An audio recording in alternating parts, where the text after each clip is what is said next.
سلام ملګرو، خدای دې وکړي چې روغ جوړ صحتمند اوسئ. په دې ویډیو کې تاسو کتلی شئ چې یو بوتل ده او د هغې په مابینځ کې لرګی ورکړی ده او لرګي په مابینځ کې بیا یو سیخ ده او نټ او بولټ یې پکې کلک کړی ده. چې دا به په کومه طریقه کړې وي راځئ په دې ویډیو کې وګورو. ډېره جالبه ویډیو ده نو او ډېر سخت چلنج هم ده چې دا څه رقم د بوتل کې ورننه کړي دي او څه رقم بیا کلک کړي دي په دې بوتل کې.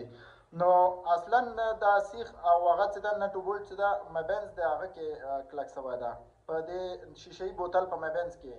نو راځئ چې وګورو چې آیا دا کولی شي چې دا سیخ او هغه تخته ترې راوباسي او دا نټ او بولټ جدا جدا راوباسي او که نه. نو په دې ویډیو کې به یې وګورو. ناممکنه خبر ده چې دا څه رقم دا نټ او بولټ په دې کې کلک کړي دي. تاسو کتلی شئ بله لار هم نه لري، بله چاره نه لري چې د لاس په طریقه باندې دوی بند کړي.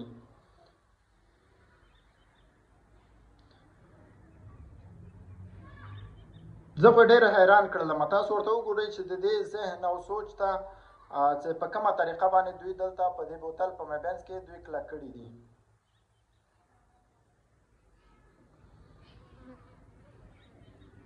او یو توشلم پکې د واقعیت د حقیقت کې دا یو توشلم ده، د هغې توشلې په واسطه باندې دوی اوس وکړلی چې دا راخلاص کړي دا کوم هغه څه ده نټ او بولټ څه دي.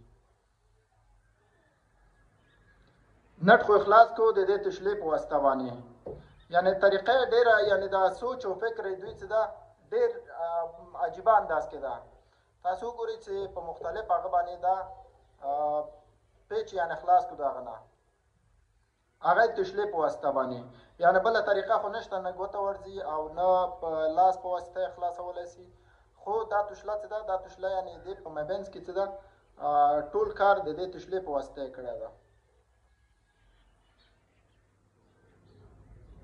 واقعیت چې ډېر زبردست امیزنګ کار یې وکړو.